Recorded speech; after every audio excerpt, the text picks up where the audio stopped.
Hey guys, Lucky here from the Boston Celtics, and you're about to watch the Suffolk Sports Report.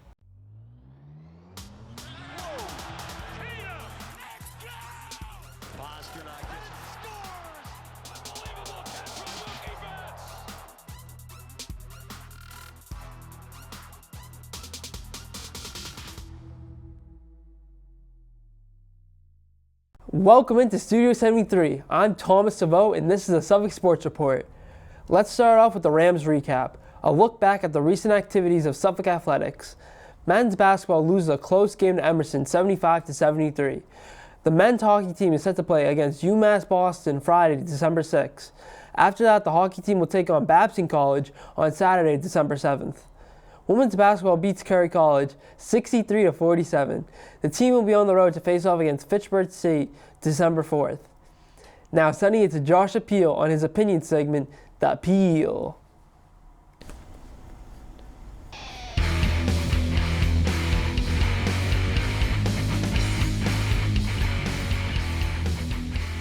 All right, thanks for that, Thomas. Last Sunday, the Patriots' anemic offense continued its downward trend with a 22-28 loss in Houston to the Texans. Tom Brady and crew were only able to muster 9 points through 3 quarters before gathering their bearings and pulling off a semblance of a comeback to make it a one-score game in garbage time to avoid complete embarrassment. It was quite symbolic for this team to lose to a Houston squad that has dominated over the better part of the last decade, and for it to take place on the same field where Brady and Bill pulled off the greatest comeback in Super Bowl history.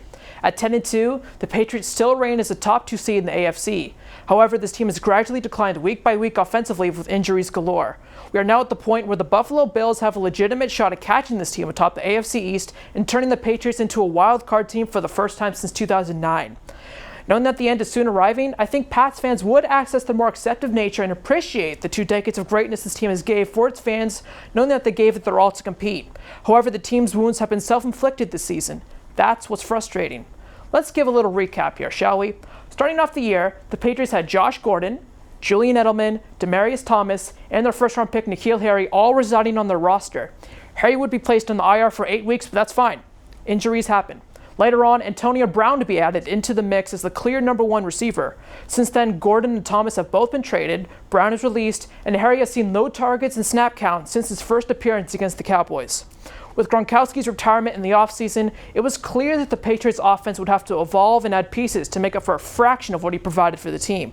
However, Josh McDaniels has failed in this task. The atrocious play calling on offense this season has come down to Brady either A, throwing it to Edelman in a crossing route over the middle of the field, B, a little screen or dump-off pass to James White in the flat, or C, throwing it to any other receiver who could possibly create just a sliver of separation and turn it into a 50-50 ball.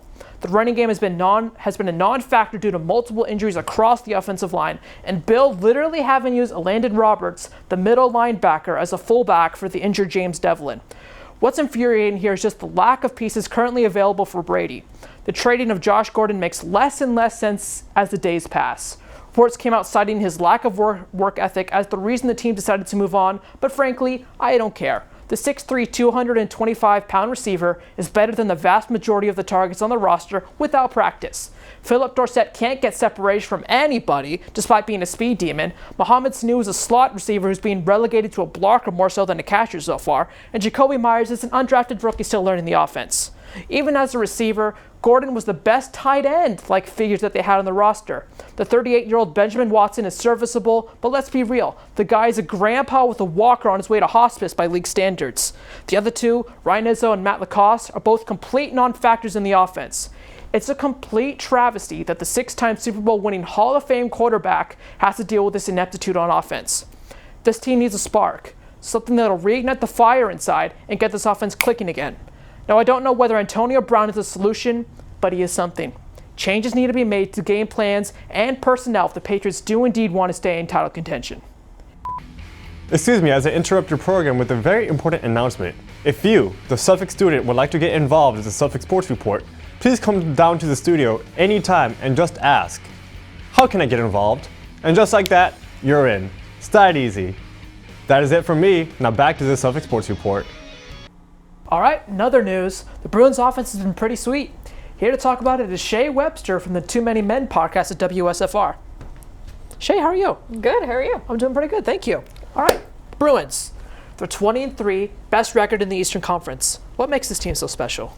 Well, I've always said I think what makes this team special is they have a good mix of old players and young players. The young players have fresh legs, they're more adaptable, and the veterans, like obviously Zdeno Chara, the team captain, Brad Marchand, Patrice Bergeron, can teach the young ones, and they can both learn from each other. The veterans can learn the new ways, and the young ones can learn the old ways. Yeah. Yeah. Well, David Pastrnak, he's been on a tear this season. He's become the top goal scorer in the league. I mean, what do you think about him so far? Well, obviously, as my dad would say, he's been eating his Wheaties. Whatever he's been doing, it's been working, and he's been producing. He's obviously loves to play the game, which is a huge factor in a player. You can definitely tell when they're in it for the money and when they're in it just to play the game and have fun. And David Pastrnak definitely just wants to play the game and have fun. He's said it before, he's not in it for the money, and he practices very hard, and he's very critical of himself. Oh yeah, for sure. What do you feel is the difference for this team compared to last season?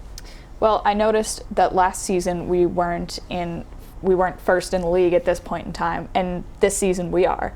So I think that we've been pushing very hard. We're hungry for that cup. We just lost, and we really want it back in Boston. Oh, yeah, we're hungry. Who do you feel is the biggest threat to the Bruins in the Eastern Conference? I feel like it's definitely got to be the Caps, the Washington Capitals. Our record is almost identical right now. We're neck and neck with them in the league. Right now we're first, but Washington is second with obviously a very close record. Washington's a very physical team. The last time we lost to them was in the shootout, which is a very weak spot for us. So I think as soon as we work on our shootout, get better at that, then we have a chance at being the best in the league, for sure. All right, that's going to do it for this week's Bruins Update. Thomas, back to you.